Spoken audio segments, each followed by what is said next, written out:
Welcome to the Nautical Institute, the international body for maritime professionals. Helping our members to develop their knowledge and professionalism lies at the heart of what we do. There's no doubt in my mind that my membership in the Nautical Institute has allowed me to grow as a mariner. It helps you interact and network with other like-minded individuals all over the world. Our industry is changing rapidly, and you are having to cope with new regulations, new technology, and evolving best practice. You will actually have to link up or team up with a specific branch somewhere in the world, and they will give you feedback, their views. I think that just really adds to your professionalism, and it will basically be of great help. Our website is the first port of call to learn more about us and the ways we can support you. CPD Online is a program that enables maritime professionals to keep current, to keep up to date. The whole program is driven on templates that are downloadable from the website. So if you're at sea without internet access, you can download them and take them with you. They can be completed electronically or by hand. And all of the tools and guidance that you'll need to complete these templates and to follow the program through are provided online. The Institute is a superb vehicle for ensuring professionals are able to keep up with their professional development. How else can you stay at the cutting edge? Another great advantage of membership is the Seaways Magazine, which contains many articles, is published every month, and has a large amount of information for members on all kinds of shipping and nautical activities. We have the ability to communicate with each other, voice concerns, put that either on the internet, on the website, or through Seaways. The Institute produces a great range of publications, and as a member I receive 30% discount, which is just fantastic. The Nautical Institute is about publishing best practice, and one of the ways that we do that is through our publications. They are written by seafarers or experts in their field for seafarers. So they're in seafarers' language. They're there to help you throughout your career as you rise through the ranks and perhaps as you come ashore and start a new discipline. Go to our website at nautinst.org to find out more about the benefits of becoming a member. While you're there, explore the range of free resources, such as the reports submitted under our Mariners Alerting and Reporting Scheme. These confidential accounts of accidents and near misses are there to help us all stay safe, whether at sea or ashore. You'll also find out about the work we do to make our members' views known at key industry forums, including the UN's International Maritime Organization and IALA.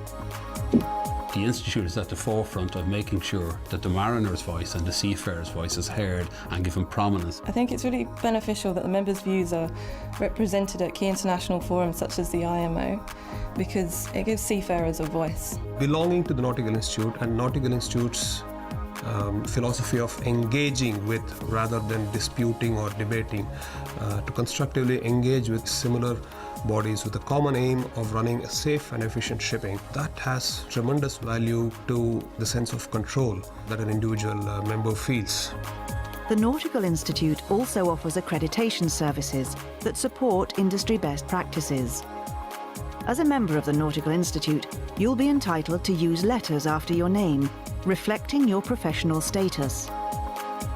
Having that experience, having those letters after my name, having the credibility of being a member of the Nautical Institute really helped me in my career. It gave me an indication as an employer that the candidate was serious about the industry he was working in.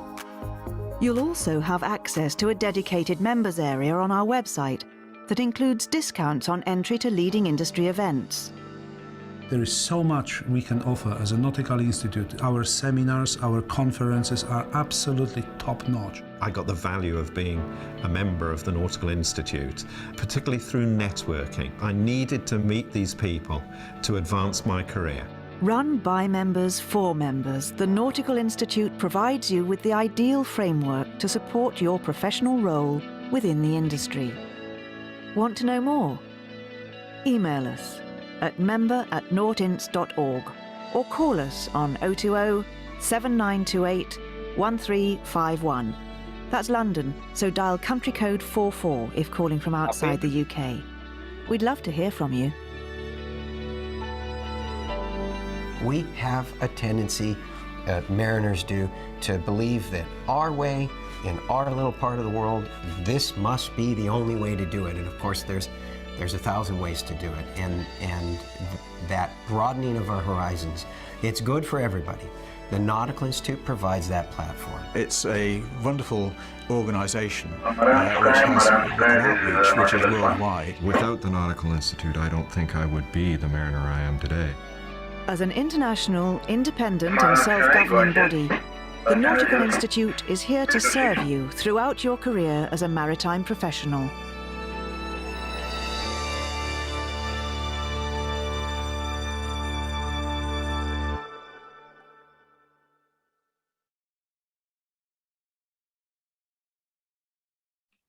Good evening, everybody.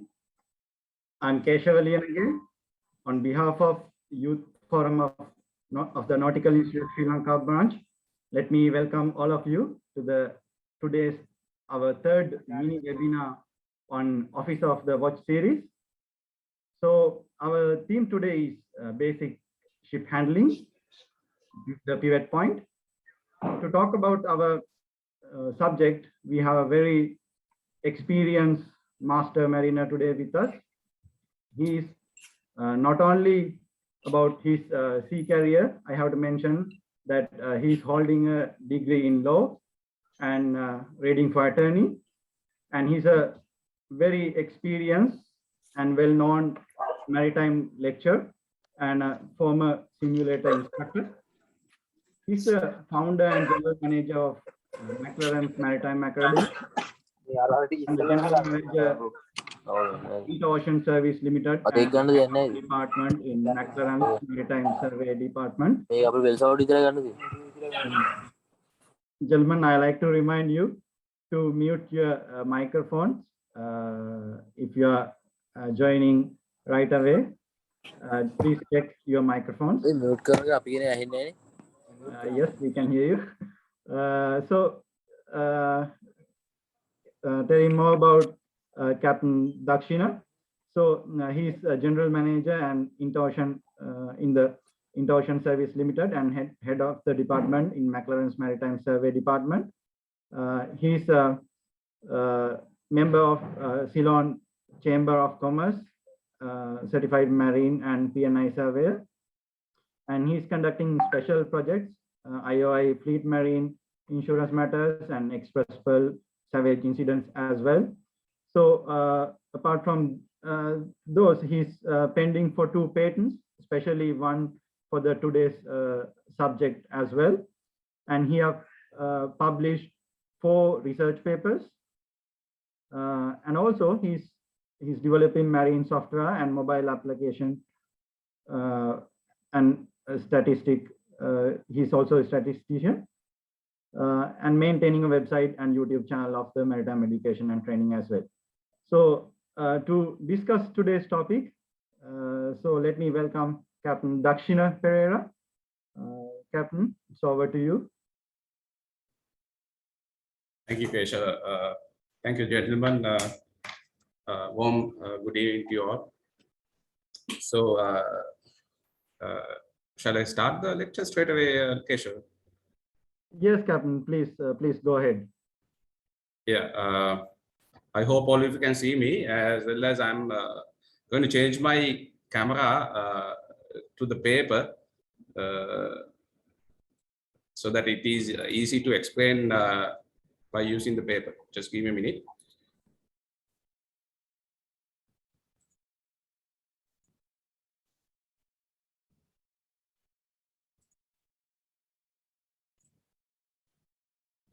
I hope all of you can see my paper and my pen. Can you see the 4 corners? Yes, Captain, we can see very clearly. Yeah, right. So, ladies and gentlemen, again, thank you for giving me this opportunity in the first place. The subject is quite a bit vast subject, so I have only given 20 minutes to explain, so I will not be able to go in depth into the subject, but anyway, I will try to do my maximum in this case to cover it up within 20 minutes. So I will not go in detail into mathematical explanations and very in-depth technical explanation into the matter. But as much as possible, I will simplify the subject since there are young guys, young gentlemen who will be facing the exams, and there will be other people who will not understand the technical matters. And also I'll be using Sinhala as well in time to time, because I do not believe in the communication method. I believe in the communication method. So where I can transfer the knowledge into the another person, or I can transfer the concept into another person. So if you have any question, please ask. I'm always ready to explain whatever I know. So let me start from this one. I hope you can hear me now, Keshawa. Yes, Captain, we can hear you loud and clear. Okay, right. So first, let me briefly start from the pressure system, because whatever happening in the sea or in any liquid form, pressure is governing the motion of an object. So before we start, I have to tell you there are two types of knowledge bases. The first knowledge base is man-made knowledge, artificial knowledge. Right. The other knowledge base is natural knowledge. So, for example, now if I say man-made knowledge, the Morse code or a law governing in the sea, which is basically created by humans. But if you put an object into the sea, and if you give a motion to this object, how the object is going to behave in the sea or in any liquid form, whether I tell you or whether somebody else tell you, it is going to govern by the natural laws. So those laws are governed basically given by the environment, which are natural. So here we are going to look at these natural laws, how object is going to move, and based on that, what is the pivot point is. So first of all, I will start from the pressure systems, right? So I'm sure you all know pressure, right? Pressure, if you define the pressure එක define කරොත් එහෙම pressure එකක් කියන්නේ ඒකක වර්ගඵලයක් මත, right? A force acting in a unit area. So this is area, right? And when a force is acting in a unit area, right, this is called pressure. So if you have a pressure, you have a force, right? If you have a force, you have a pressure. For example, if I push this paper, I'm exerting a force here. Captain, can I disturb you for 1 second? We have one technical issue. Just yes. Give me 1 second.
Captain, okay, Captain. Just you can carry on. Gentlemen, very sorry for the technical failure we had. Captain, you can carry on now. Thank you. Yeah, I mean, all of you can see what I'm writing here, right? Yes, Captain, we can see. Okay. We can clearly see, Captain. Yeah. So now if you exert a force somewhere, you have a pressure. It's very simple. We don't have to go into very in detail what is this pressure and stuff. So if there is a pressure somewhere, you have a force. Now, if you take a ship, right? For example, if you take a ship, when the ship is moving in a seaway, right? When you give a motion, there will be pressure systems getting generated, right? There will be a high pressure system getting generated. There will be a low pressure, and there will be high pressure here, right? Why this is happening, I'm sorry, I won't be able to explain here because it will take about 3 hours to explain this, why this is happening, right? So that is why I'm going a little bit fast. If you need further explanation, just let me know. So in this case, now understand the pressure. Now, when you talk about the pressure, there are two types of pressures. Number one is there will be something called hydrostatic pressure. Then there is something called hydrodynamic pressure, right? Let me explain this one a little bit. Now, hydrostatic pressure is something, for example, atmospheric pressure is hydrostatic pressure, right? Hydrodynamic pressure, when the liquid is moving, you will be getting hydrodynamic pressure. Now, if I go, for example, if I go a tank, right? If I go a tank here, right? Now, each and every water molecule is having a weight, right? Each and every water molecule is having a weight. So when you, if you put kind of a sensor here to measure the weight, මෙතන අපි මේ බරක් mine මොකක් හරි sensor එකක් දැම්මොත් එහෙම මෙතන යම්කිසි බරක් පෙන්නන ඒ බර තමයි, right? So the weight which will be shown here is the accumulation of these molecules, right? The weight of this molecule accumulated together, it will be shown here. That's it. That is static pressure, right? For example, atmospheric pressure is static pressure. Now, atmospheric pressure, if you take atmospheric pressure, now when you're standing somewhere, you have billions, trillions of air particles above your head, right? So each and every particle is having a weight. මේ හැම particle එකකටම පොඩි හරි ස්කන්ධයක් තියෙනවා. ඒ ටික එකතු වෙලා ඔයාගේ ඔළුවට weight එකක් එනවා. ඒ weight එක බලයක්, ඒ බලය atmospheric pressure හැටියට තමයි consider කරන්නේ, right? So now this is a static pressure, right? But if I open up a tap here, right, when the there will be a flow, there will be water coming out, right? And if I put my hand here, right, if you put your hand here, what will happen is you will feel a force, right? When the water is flowing, there will be a force and you will feel it. And as explained earlier, මෙතන ඉස්සලා කිව්වා වගේ pressure එකක් කියන්නේ force එකක්.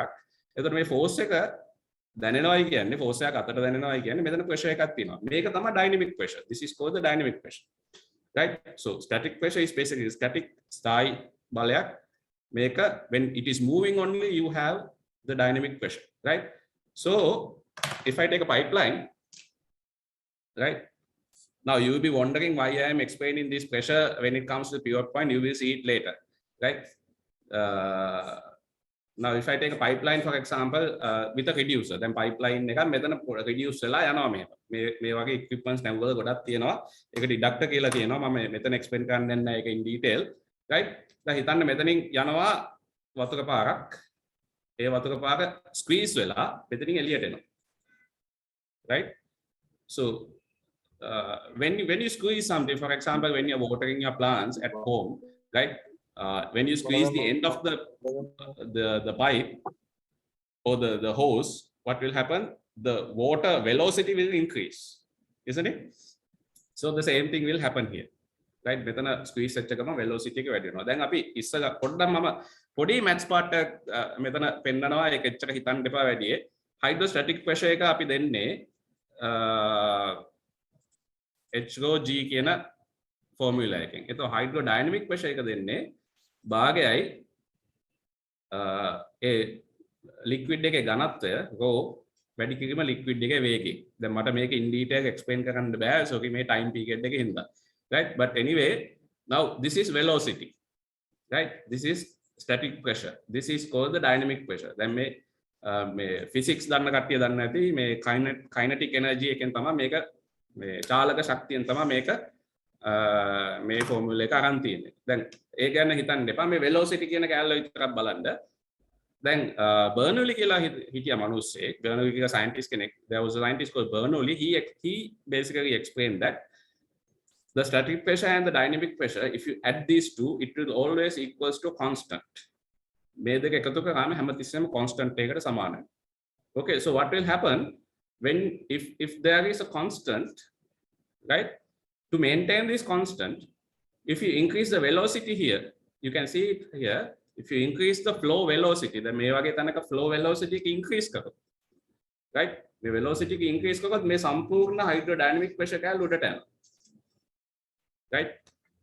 So hydrodynamic pressure is going up, right? But in order to maintain this constant, what the hydrostatic pressure should do is it should come down. So you can see if you increase the velocity of the liquid, the pressure comes down. Static pressure comes down. So this is the same thing happening in a ship. So if you increase the velocity of a ship, the relative motion of the flow around the ship, right, increases. Velocity increases. So the conclusion here is that if you increase the velocity, the pressure drops, right? So velocity increases, pressure drops. This is the fundamental principle behind any liquid when it comes to liquid motions. So now I'm going to explain a little bit about the rudder, right? Then if I ask this question from you guys, what turns the ship, right? What object is turning a ship, or what part of the ship is turning the ship, right? Most of you will answer, it is the rudder, right? Then me nawak issarata yaddi nawak hari boattuවක් hari මොකක් hari issarata යද්දී මේක නැව හරවන්නේ අපි 99ක් කියයි මේ නැව හරවන්නේ රඩර් එක දැම්මම කියලා රඩර් එකෙන් තමයි නැව හරවන්නේ.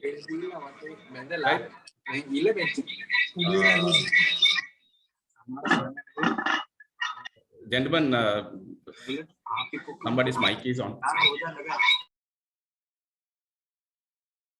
Hello. Right. Anyway, you can hear me, right, guys? Yes, Captain. Yes, Captain. Yes, we can hear you well. Yes.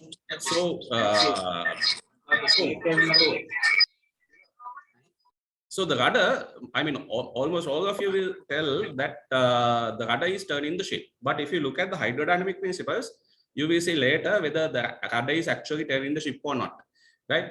I hope I will have time to explain, time to explain that part as well. But anyway, so now if I explain about the rudder, right? If you have seen a rudder, right? I'm not talking about fishing boats. I'm talking about properly built ships, right? Whether it is a naval ship or whether it is a merchant ship, right? If you look at the rudder shape is like this, right? This is called the hydrophile shape, right? If you look at the rudder, rudder is like this, right? So let me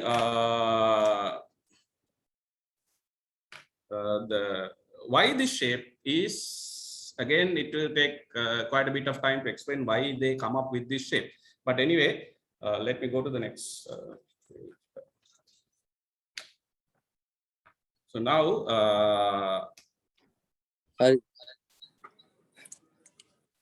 hello. Yeah.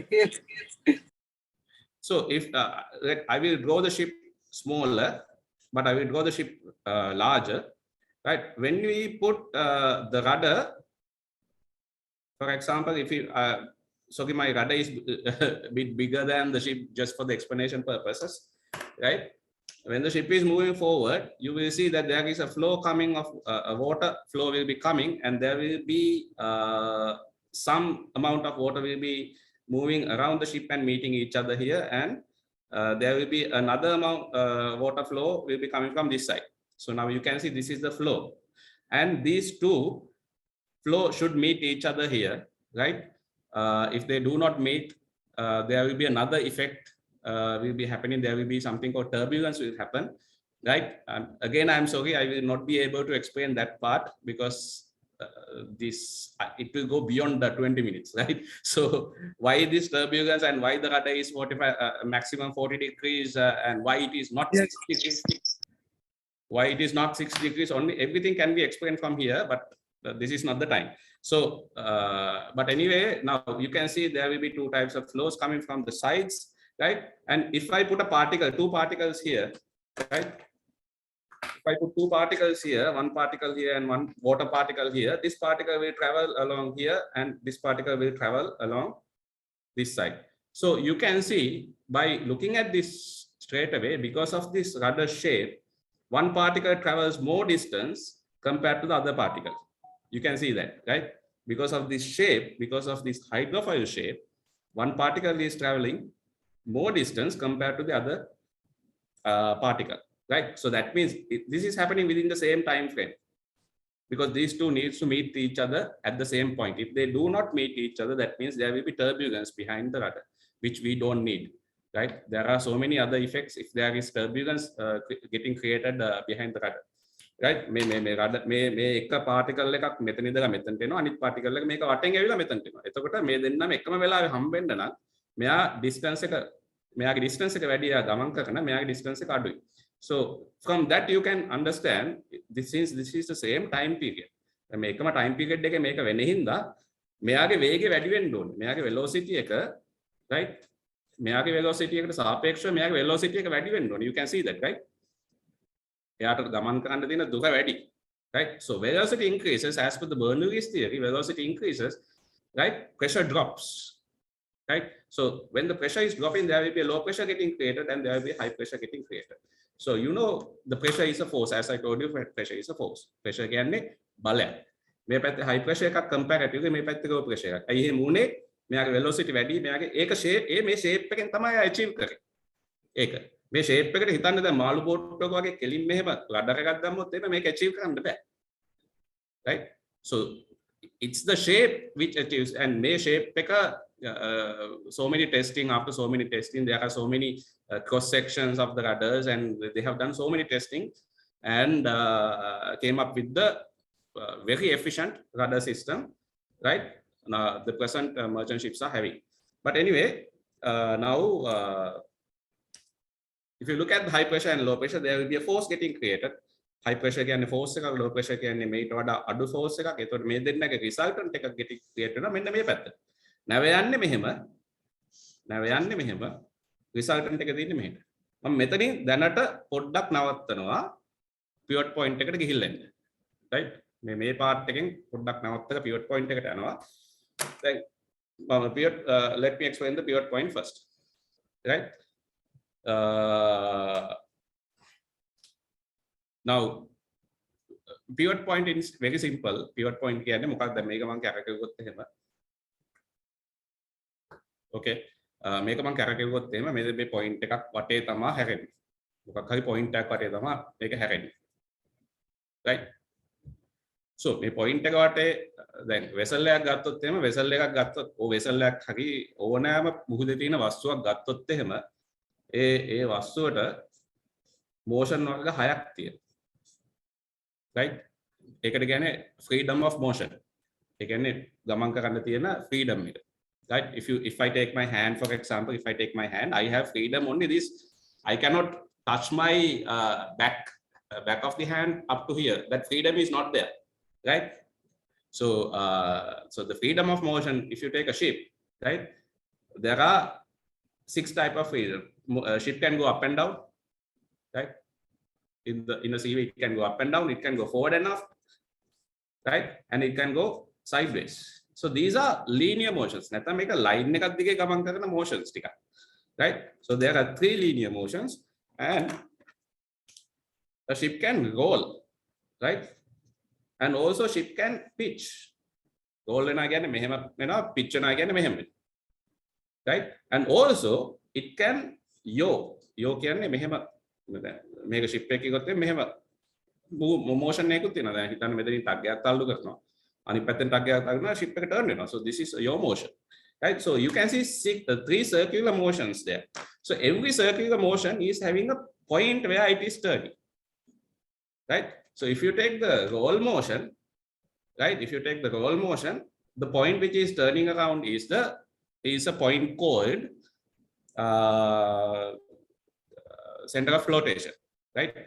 ඒකත් explain කරන්න may වෙලාවෙ අමාරුයි, but maybe in another forum why it is rolling from that point, right? So then if you take the pitching point, right, if you take the pitching pivot point, roll in a pivot point at තියෙනවා, pitch in a pivot point at තියෙනවා. roll in a pivot point එක තමයි transverse center of flotation.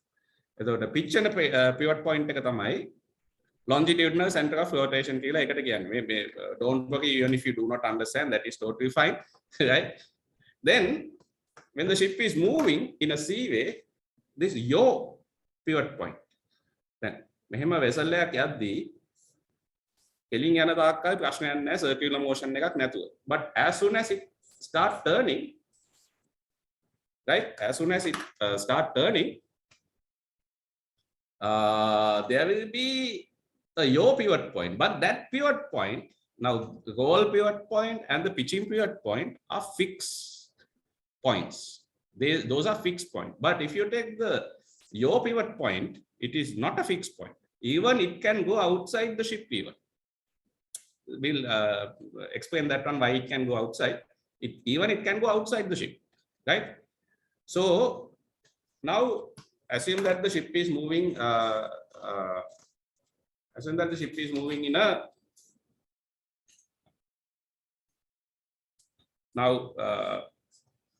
ship is moving in a straight line, right? Rudder is 0, ship is moving in a straight line. Now suddenly you will put, for example, 30 degrees to starboard, right? You give a starboard rudder. Now what will happen? Ship will move a little bit further towards forward. Now this is a straight line, right? Ship will move a little bit forward, and it will actually, instead of going to starboard, it will go to port little bit and it will turn. So there will be a port, this is called the port overshoot, right? It will not go straight away to starboard, but instead it will go a little bit port, not like this. Okay, this is quite bigger. I have exaggerated, port, but there will be a side motion to port, and there is a reason why it is happening, which is related to the previous explanation of the rudder, right? එතකොට දැන් මෙහෙම ගිහිලා තමයි වෙසල් එකක් හරි ඕනම වස්තුවක් මූදේ හරි ජලයේ තියෙන ඕනම වස්තුවක් ඉස්සරහට යද්දි රඩර් එක දුන්න ගම මෙහෙට ගිහිලා තමයි එන්නේ, right? අපි වෙලාව තිබ්බොත් මම එක්ස්ප්ලেইন කරන්නම් ඇයි මෙහාට යන්නේ කියන එක. නැත්නම් maybe in another forum, right? So now what will happen? Now at every each end point, now how the ship is moving. Now if you take a car, for example, if you turn the car will follow the circle, right? But if you have a slippery road, let's say you have a slippery road when the car is moving, if you have listen පාරක brake පාරක් ගැහුවොත් එහෙම, if you break the ship, if you break the car, what will happen? The car will go, car will slip, car will slide, but you can see the motion of the car is towards this direction, actual motion, but the heading of the car is towards this direction. car එක head වෙලා තියෙන්නේ මේ පැත්තට, හැබැයි actual motion එක තියෙන්නේ මේ පැත්තට, right? So the same thing will happen to the ship. Ship will not act as a car in this case, but something like this, right? Ship will slide, right? Ship will slide and so after a while the ship will be in an angle like this, right? So the actual motion is towards this direction, but the ship's heading is towards this direction. Actual motion is, this is called the course made good, right? So the actual motion is towards this direction, but the ship's heading is this direction. So then I'm going to define the pivot point now, right? So definition, in order to define that one, you can see this is the actual direction of the motion and this is the heading of the ship, and there is an angle in between, right? This angle will be decided by the hull shape, right? For example, if it is a Navy ship, this angle is called the drift angle, right? Make it again a drift angle like a actual motion එක මේ පැත්තට තියෙන, heading එක මේ පැත්තට තියෙන්නේ. So drift angle, right, will be, this angle will be decided by the ship hull, right? මේ angle එක නැවෙන් නැවට වෙනස් වෙනවා, container vessel එක එකක්, bulk එක තව එකක්, but if you take a Navy ship for example, it's a totally different angle, right? So because of the hull shape, right? So this drift angle, so the pivot point definition is, it is the point where, right, this drift angle will become 0, right? Where the drift angle is becoming 0 is called the pivot point of the ship, right? Let me explain that one, why and how this is happening, and I will come back to the formula which I have derived, and I have already put it into a patent, which is actually basically used in New Zealand now. So let me explain that part. I found a formula to find out where the pivot point exactly lying when the ship is turning. So let me explain that part. So now this is the pivot point where the drift angle is getting 0. So let me come back to Keshawa, remind me if I'm overshooting the time, please. Sure, Captain. I was about to remind you. Actually, another 4 to 5 minutes time. We can conclude. Thank you. Yeah. Okay. Right. So now, if I take a ship here, right, and I have given a turning motion to the ship by the rudder. So after a while, this ship will come into a position like this after a while. Now, if I put a GPS here, right, I put a GPS A and I will put a GPS B. After a while, A will be here, B will be here. Okay. And the bridge GPS, if I put the bridge GPS as B, sorry, I will put it as C.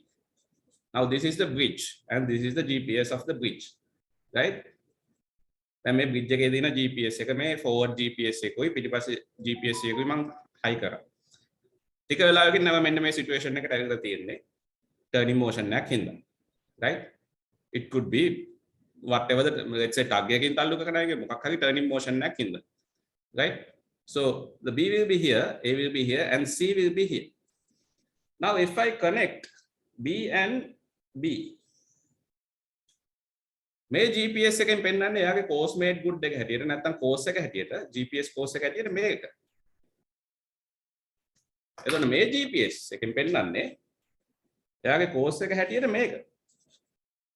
bridge එකේ GPS එකෙන් පෙන්නන්නේ course එක හැටියට මේක. දැන් නැවේ course එක මොකද්ද මේ වෙලාවේ? Is it B or is it A or is it C? ඒක define කරන්න බෑ අතට. Now you can see in a turning motion, you cannot define the course made good by the ship. So that is why radar එක පාවිච්චි කරද්දී මේ turning motion එකේදී radar එක පාවිච්චි කරන්න එපයි කියන්නේ. මොකද course made good එක දෙන්න බෑ. bridge එකේ තියෙන එක වැරදි. Right? අනිත් හැම point එකකුත් වැරදි. මොකද මෙයා මේ පැත්තට යනවා, මෙයා මේ පැත්තට යනවා, මෙයා මෙහෙ යනවා. Okay? So now you can see, now this is the heading. I will take these vectors to this side. මම මේ vectors ටික මේ යන vectors ටික ගන්නවා මම මේ පැත්තට පොඩ්ඩක් මේ මෙතන තමයි B තියෙන්නේ මෙතන තමයි A තියෙන්නේ. මේ ship එක මම මේ ඇඳලා තියෙන්නේ vectors ටික. හරිද? එතකොට B ගත්තොත් එහෙම B ගේ vector එක මේ පැත්තට තියෙනවා. If you can see the B's vector is towards this direction and the A's vector is towards this direction. But the bridge is towards this direction. Now you can see there is a change of direction along this line, right? This is the drift angles. This is the drift angles. But at one point, the course made good or the actual ship's direction and the course made good is coincide each other. After that, the other points will change its direction. So there is one point where the drift angle is becoming 0. Every else point is having a drift angle. අනිත් හැම point එකකටම drift angle එකක් තියෙනවා. මෙතනදී විතරක් drift angle එක 0 වෙනවා. Right? So this point is called the pivot point of the ship. Right? This is the pivot point, and this is not a fixed point. It moves here and there. For example, if you have a tug pushing, right, two different tugs, right, pushing the ship. One is a very powerful tug and the other one is a less powerful tug. So after now let's assume that two tugs are pushing here, right? And one is very powerful, let's say 100 100 tons, this is 50 tons bollard pull, right? Right? So now what will happen after a while, because of this push, the ship will be somewhere here. Because this is pushing very strongly and this is pushing the power is less. So ship has drifted towards starboard side. Then අපි vectors ටික ගත්තොත් මොකද වෙන්නේ? මේ vectors ඔක්කොම මේ පැත්තට ගිහිලා තියෙන්නේ. පේනවනේ? So then මේ වෙලාවේ drift angle එකක් මේ හැම එකම drift angle කොහොමද zero වෙන්නේ කොහෙද? මේ වෙලාවේ zero වෙන්නේ නැවෙන් එළියේ. නැවෙන් එළියේ තමයි pivot point එක තියෙන්නේ. Right? So pivot point it doesn't need to be inside the ship, it can go outside. Okay. So for example, let's say windage, right? Now when the ship is moving in this direction, wind is coming from this side. Where do you think that the ship will be drifted? Never drifted මේ පැත්තටද කෙලින් යන්නේ. මේ පැත්තේ ලොකු wind එකක් එනවා. Right? Rudder එක දාන්නේ නැහැ, rudder එක straight තියාගෙන යන්නේ. Then windage එකක් එනවා. කොහා පැත්තට never shift වෙන්නේ. What do you think? Right, sorry, if it is a class, I can ask you this question in a class, but here I don't think you can give the answer. Right? So is it 1 or 2 or 3? Right? Actually, when the wind is coming, right, the vessel will get a turn because of a certain reason, because of the pivot point is changing its direction. Right? There will be a turn, and after a while the ship will be going this direction towards the wind. Right? Ship will turn towards the wind. Right? There is a reason for that because of this pivot point, but unfortunately I don't have enough time to explain that. So Keshawa, what do you want me to do? Do you want me to explain from the rudder where I stopped, or you want to conclude the lecture? I could not explain this turning motion by the rudder, whether the ship is turning by the rudder or something else. So what do you want me to do? You want me to continue this one or just stop? Captain, I think we will better stop from here today, just for today, and we will continue the rest in another session.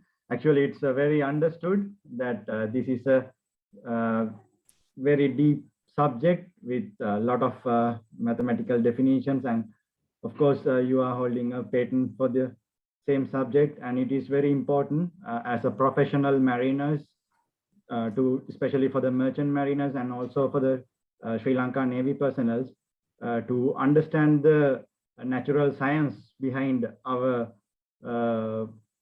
day-to-day jobs. So this is a very good session, and I hope our youngsters have gained a lot. However, we have to give some space to the questions raised from the audience as well. So we will keep the rest of the session to rest of the theories to another day, and then today now we will continue with our questions.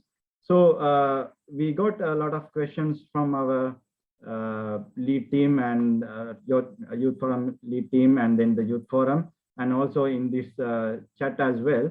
So I will raise the questions to Captain Dhakshina and our panelists as well. So one of the questions we received is to explain the pivot point with reference to the usage of tugs.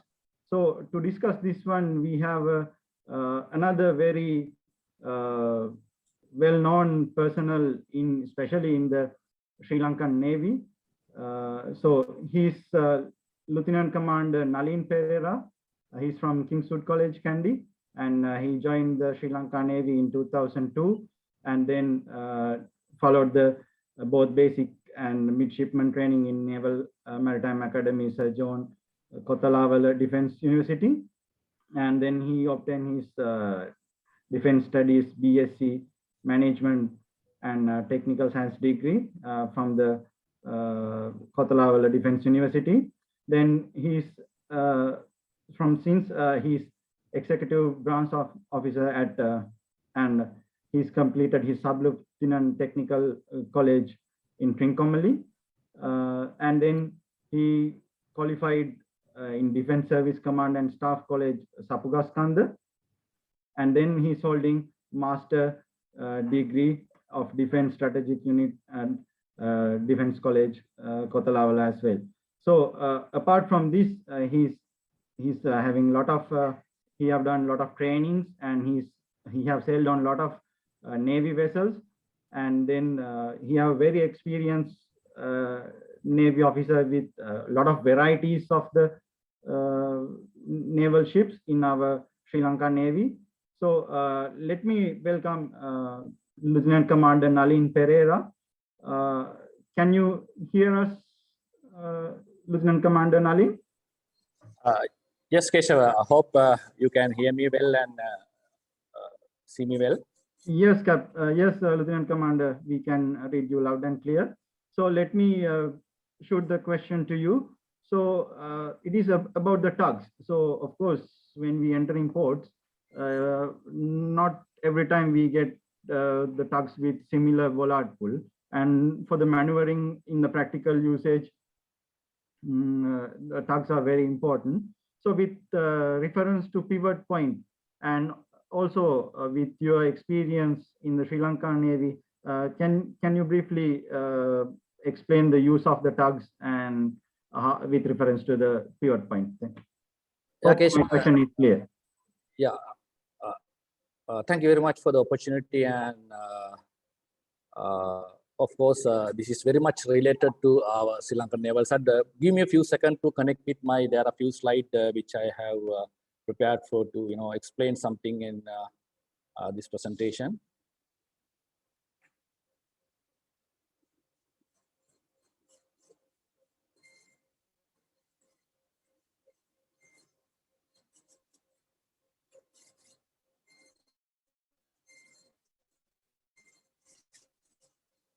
I hope you can clearly see the slides. Yes, Lieutenant Commander, we can see the slides clearly. Okay, so as Captain Dhakshina explained about the pivot point, so I'll just throw some light how the pivot point will shift when you are using tugs. As I told you in the very beginning, like this is very much related to the Navy since we have been using tugs to berth and unberth. If you happen to be in Colombo harbor, of course, you will get the same bollard pull, like powerful tugs. But whereas you happen to be in Trincomalee or Kankasanthura, you will not get same bollard pull. So starting from the very layman term, like if the vessel is stopped, we know that pivot point will not be in the midship, as you can see the first slide. So if you want to turn using tugs to port side, as you can see, you have to place your tug in your rather starboard bow of the ship. Hope it is clear, right, Keshawa? Yes. And second case, similarly, the same scenario, like if you are in the ship at in the normal position, like not unless otherwise other forces are acting. So if you want to pivot, rather turn your bow to starboard side. So you have to place your tug as shown on the slide, the second diagram, so in the starboard quad. And similarly, you can see the third and fourth diagrams. So here we can get like a maximum tug pull or push from if it is at rest. If it is moving ahead, as you all know that if the ship is moving ahead, the pivot point will move ahead. That is somewhere around 1/3 or 1/4 from the ship length. If you take a 100-meter ship, normally if the ship is moving ahead, so it is like 25 to 30 meters from the head.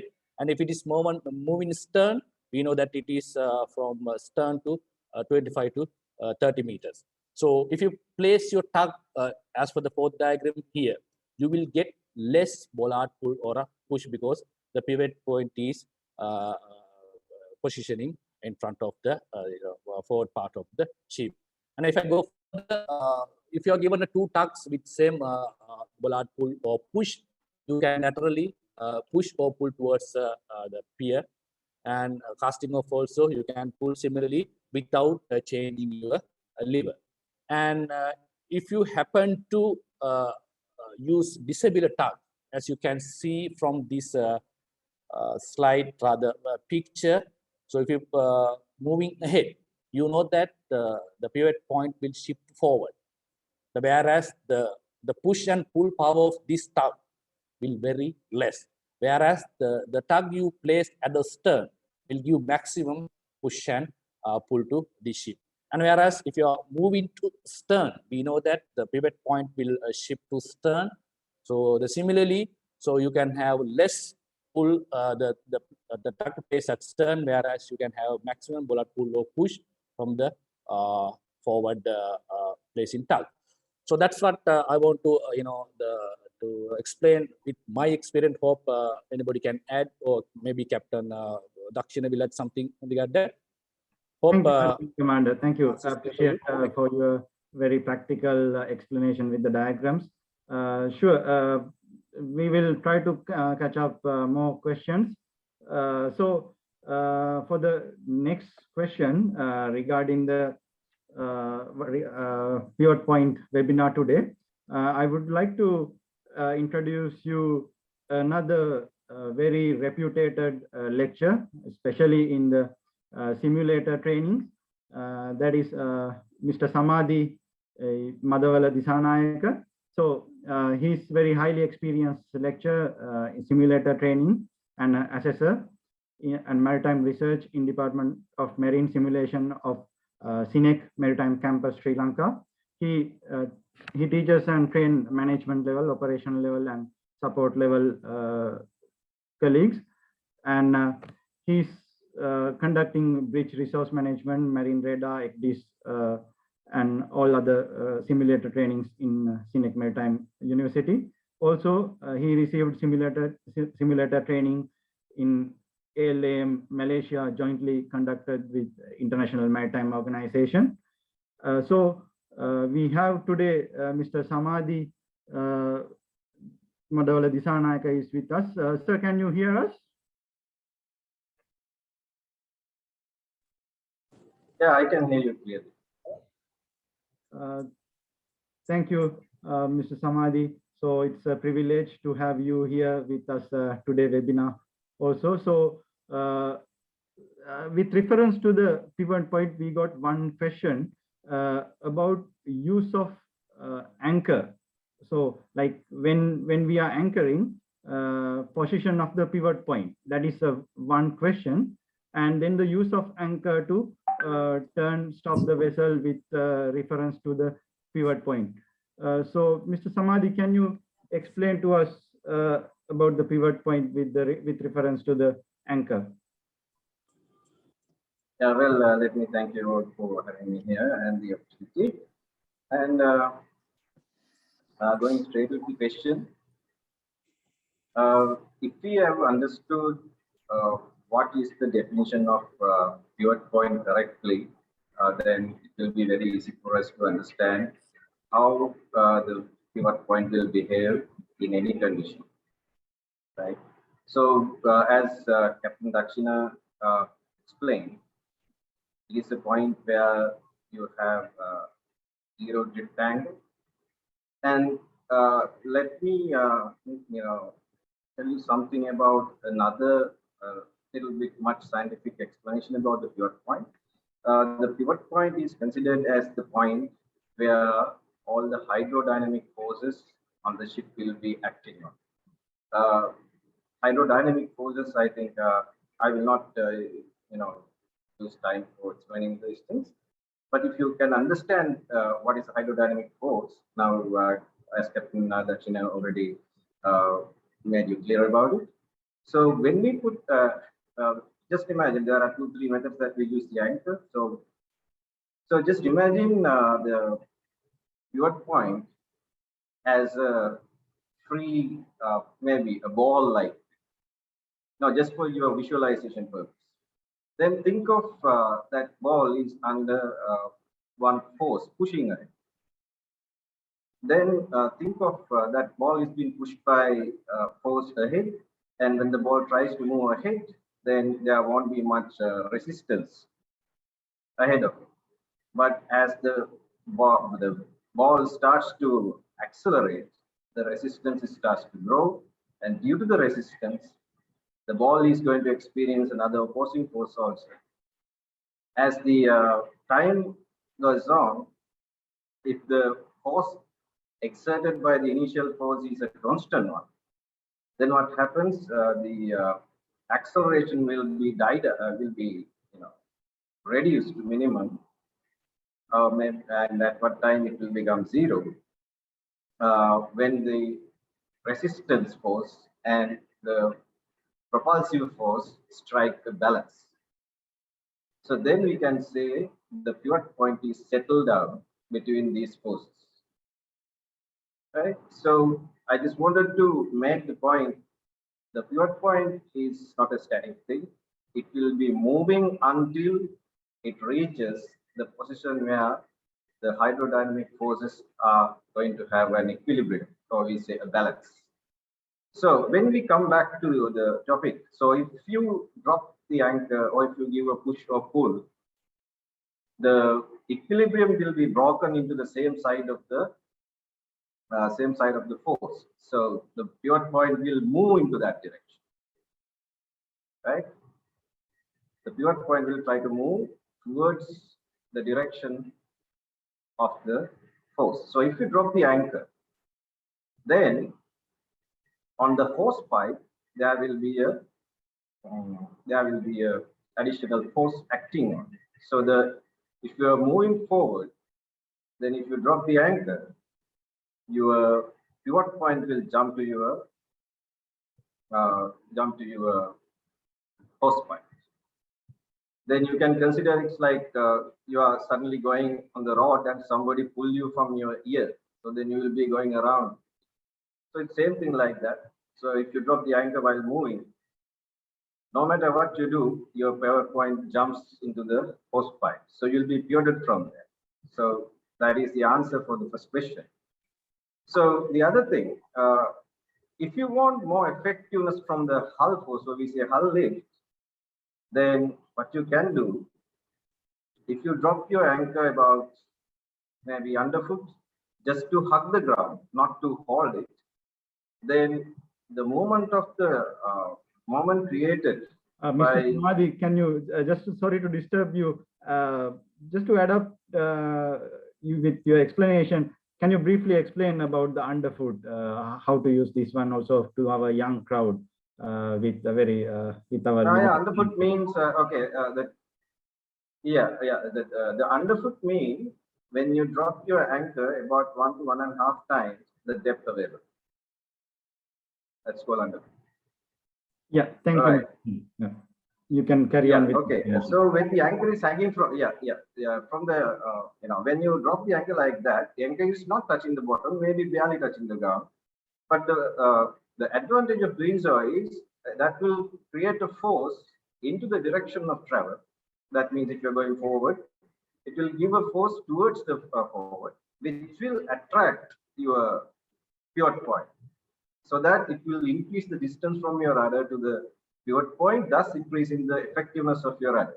So this technique is used when you are snubbing round. There is a technique called snubbing round, where you use an anchor to improve the turning ability of the vessel in confined spaces where you cannot take the turn by only the rudder and the propeller. So what you do is, let's say you want to turn to starboard, you will let go the starboard side anchor, maybe underfoot or twice the depth or something. Then you'll use the hard starboard rudder and give a head kick so that the ship will be pivoted from your anchor through the hose pipe, and it will create a nice turning force at the port side. So the bow will be hauled by your anchor and the body of the ship will be turned to the starboard side, sorry, port side, so that your bow will be holding in the same place and you'll be turning. So that is actually using the manipulation of pivot point by giving a controllable force forward. Actually, controllable forces are considered as the forces under your direct control for ship handling purposes. I think all of the participants gathered here has at least operational level COC. People who has the operational level COC should understand about these process. If not, you can drop a question and I can give further explanation. So with regard to the anchoring, when you're going astern, if you drop the anchor, so what happens? You create a drag from the forward against the motion so that your pivot point will move forward. So that, what happens when you go astern, your pivot point should come up, but rather than coming up, it will try to stay forward or try to go a little bit further, right? So then what happens is your turning ability improves actually. Turning ability improves because from the rudder to the pivot point, it will increase the distance. So when you're going astern, if you want to turn the stern into one direction, you can use anchor in that way as well. I think that will be enough for your question. Yes, thank you, Mr. Samadhi. It's a very descriptive explanation, and thank you very much with your vast knowledge with the simulator and bring that one into the young seafarers with the practical explanation. We really appreciate your explanation. Thank you very much. So our next questions, actually we allocated about 1 hour time for the today's webinar, but what we can see is we have very interesting participation, and we have very huge crowd, more than what we expected, and a lot of questions coming to our chat. So we decided to a little bit extend our webinar just for the sake of answering this question and to the benefit of our young seafarers. So as Lieutenant Commander Naleen explained about the tugs, I think we are receiving a lot of questions about the using tug. Captain Dhakshina, so can you briefly explain about this question? Please explain pivot point movement in relation to single point or multiple point tug actions during use of engine. So Captain Dhakshina, can you briefly answer to this question? Yes. Right now, in that question, there are several forces acting. Number one, let's assume there are 2 tugs, then engine is also there and wind is also coming. So it's a complex case where, now the engine is giving a thrust force that we all know, right? Then a tug is also operating. We don't know where the tug is. Let's assume that it is like this in this case. So there are 2 tugs, and assume that the tugs are also having different bollard pull and power, right?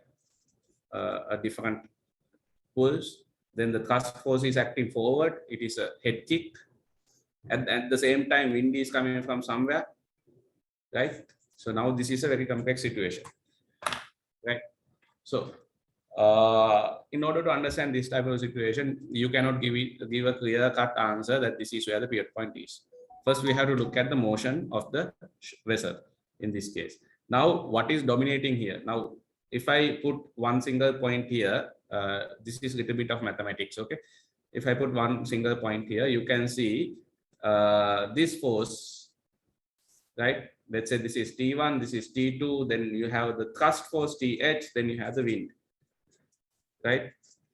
So if I put all these forces into one point, right, there will be T1 and T2 getting accumulated here. Then the wind force is coming this direction as wind. Then the thrust force is acting. So you can see who is going to dominate depending on the force that is, for example, if the thrust force is dominant, thrust force compared to all these forces is quite high, right? If you are giving a very good head kick. So now you can see from here, it is very difficult to understand which one is dominating. So that dominating, for example, if this is dominating, thrust force is dominating, your resultant force may balatune ekatuwa, right? May balatune ekatuwa මේ බලය වැඩි නම් උදාහරණයකට ඒ පැත්තට යනවා, right? So this is also there, this is also there. Now you can see මේ resultant force එක මේ බල තුනේ ප්‍රමාණ අනුව quantity එක හැටියට මේක මේ 360 degrees කරගන්න පුළුවන් මේ resultant force එක. අපිට කියන්න බෑ කොයි පැත්තටද මේක ගමන් වෙන්නේ කියලා පොඩි motion එකක් හරි බලන්නේ නැතුව. Right? So resultant force එක මත තමයි මේ ship එක move වෙන direction එක තීරණය වෙන්නේ. So the resultant force එක තීරණය කරන්නේ මේකෙන් කවුද dominate කරන්නේ කියන එක මත. Right? So ඒකේ direction එක කොයි පැත්තටද තියෙන්නේ කියලා. So assume that the ship is anyway finally, so after all these forces, right, not just දැන් මේ මම පෙන්නුවේ මේ simple forces තුනක් විතරයි. ඊට අමතරව there are several hydrodynamical forces acting. For example, දැන් නැවක් ගත්තොත් එහෙම නැවක වතුර යට විතරක් resistant types තුනක් තියෙනවා. වතුර මට්ටමේ resistant type දෙකක් තියෙනවා. වතුර උඩ resistant type එකක් තියෙනවා. Resistance කියන්නේ මේ motion එකකට තියෙන resistance එක. Right? So for example, you have under the water you have something called viscous pressure drag කියලා එකක් තියෙනවා. Then you have something called eddio separation drag. Then you have something called frictional drag. Then at the water level you have something called wave making drag. Then wave breaking drag. Then the windage. So it's quite number of forces acting here, right? Finally there will be a resultant. මේ ඔක්කොම එකතු වෙලා resultant එකක් එනවා. ඒ resultant එකේ පැත්තට නැව move වෙනවා.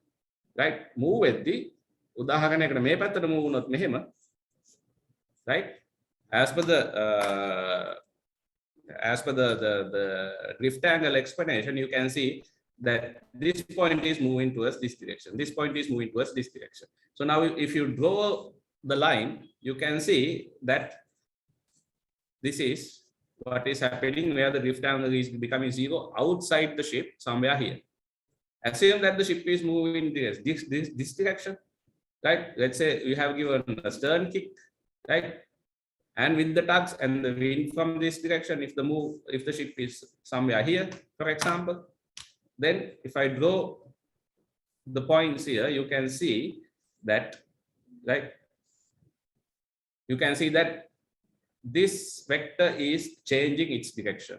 So if I draw it here for the clarity, this vector is like this vector is coming towards this direction, this vector is going outside, and this vector is somewhere here. So now you can see this is changing its direction somewhere here, and this is where the pivot point is. So the pivot point of the ship is somewhere here. Right? So it's... Thank you, Captain Dhakshina. Yep. So, I think we have to fight with the time. So could you please brief, like if you want to conclude this one? I know this is a very technical explanation. So can you just quickly close the question about this pivot point? So is it only this, or you want to add a little bit more into this one?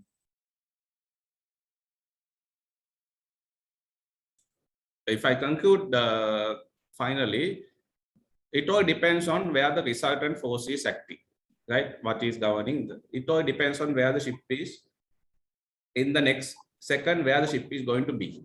So based on that motion only, the pivot point can be decided. Where the ship pivot point is in, this is a very complex situation, right? But if it is like a simple motion in a seaway, it is basically forward as Lieutenant Commander Naleen explained and as Samadhi explained, it is going, I mean, we can decide that. But this is a very complex situation. Depending on the motion only, the pivot point can be decided. Thank you very much, Captain. I think we got the perfect choice. So that's why, like, all these complex questions, theories, so you explained to us in a very simple and professional and scientific way. Thank you very much, Captain. So from that question, we got one last part about the wind. So Lieutenant Commander Naleen, can you hear me? Yes, Keshawa, go ahead, please. I can hear you. Lieutenant Commander. So we got with the pivot point, we got a question about the wind. So how the effect of the wind actually acting on the ships. So I think if you consider, especially you have like varieties of vessels in the Sri Lanka Navy, and the structures are different, especially when with reference to the landing craft and all. So Lieutenant Commander Naleen, with our short time period, can you give a brief answer about the effect of wind, especially with reference to the naval vessels? Yeah, Keshawa, thank you very much. As I understand, the time is very limited, so give me a few seconds to share my presentation I have once for this, and probably I will explain not the whole effect, what wind can do with the pivoting point. Or give me a few seconds. I'm getting share.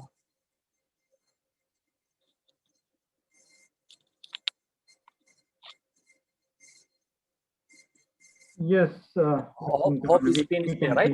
Okay, okay, Keshawa. I'll get back straight to the point, rather than explain each and every aspect which can do with the pivoting point. I'll just throw some light on what is the wind shear and the effect on the wind shear when you are going alongside. So, as you mentioned that we have several classes of ships and different structures, and so I'll explain here. So, when you're going alongside, so if the wind is coming from, like as you can see in this diagram, so when you're going alongside, you know that it's very layman language that your pivoting point will be in your forward, so ships forward. Then when you're going forward and putting the stern, so probably the pivot point will shift to the stern. So in that case, if you encounter wind from like inboard quarter, if you can see the dangerous quarter, and other one from out bow of your starboard side in this case. So in this case, what will happen? Ship will the bow will cant to the pier side. So then your port side will go and touch the pier. So in order to avoid this wind shear effect, what you can do is you can put your rudder to starboard. You can cant your bow to starboard. So very layman language. That is what the occasion that we are the pivot point will have effect when it comes to wind shear. So probably that will serve the purpose if I'm starting explain other effect which can do with the wind. So it takes time. So for the time being, I think my purpose is served, right? Yes, thank you, Lieutenant Commander Naleen, for your brief but very explained, very elaborated explanation. Thank you so much. Unfortunately, with the time, we can go only up to only a single question. So last but not least, this question is going to Mr. Samadhi. Mr. Samadhi, we have a question about the practical usage of, actually this is I think about relating to the, I think he's a merchant navy officer. With the use of bow thruster, I mean effect of the bow thruster with reference to the pivot point. Can you please explain about the bow thruster and the pivot point, the combination? Okay, so now I think all of you guys are having an idea how the pivot point behave when a ship goes ahead and ship goes astern.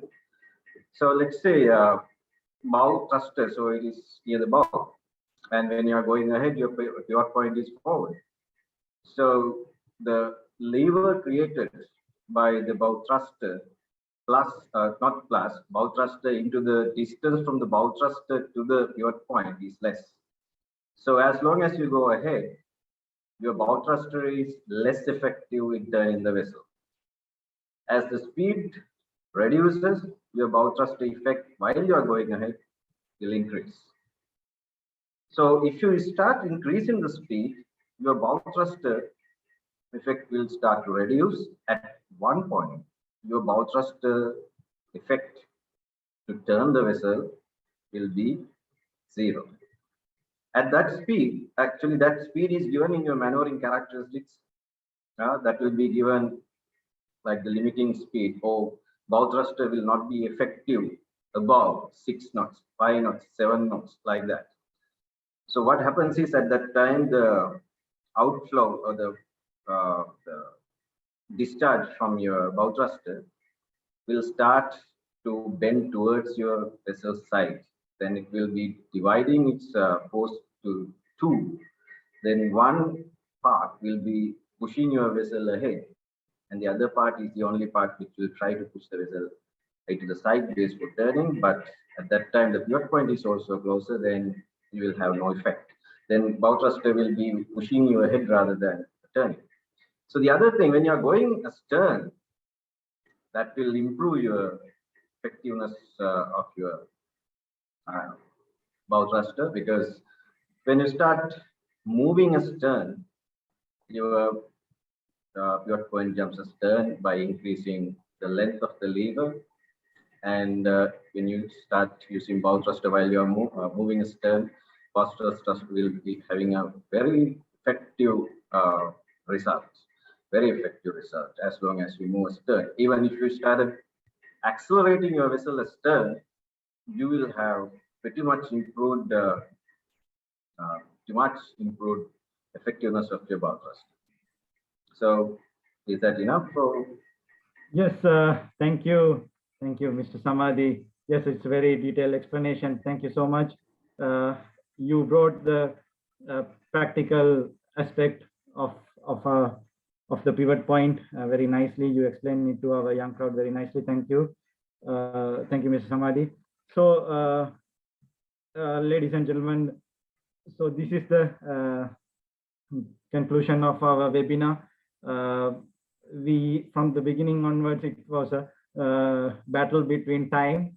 So thanks to our very experienced speakers and the panelists, they managed to explain this vast subject with our time frame in a very simpler manner.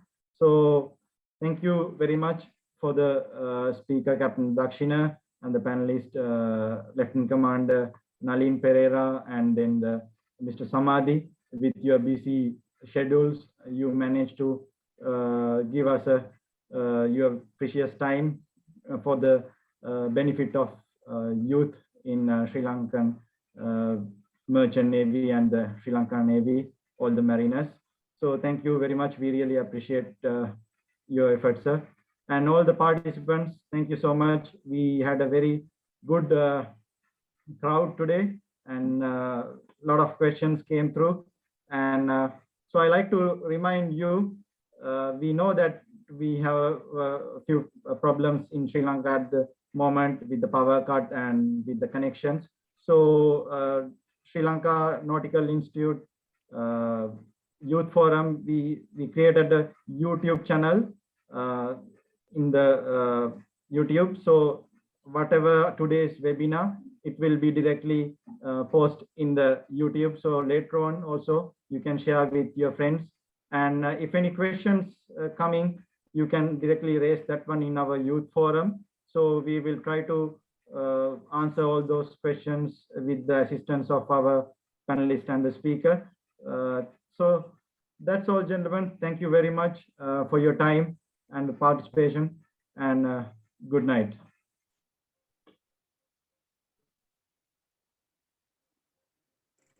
Thank you very much, and good night. Thank you very much. Thank you. Yeah, thank you all, and good night.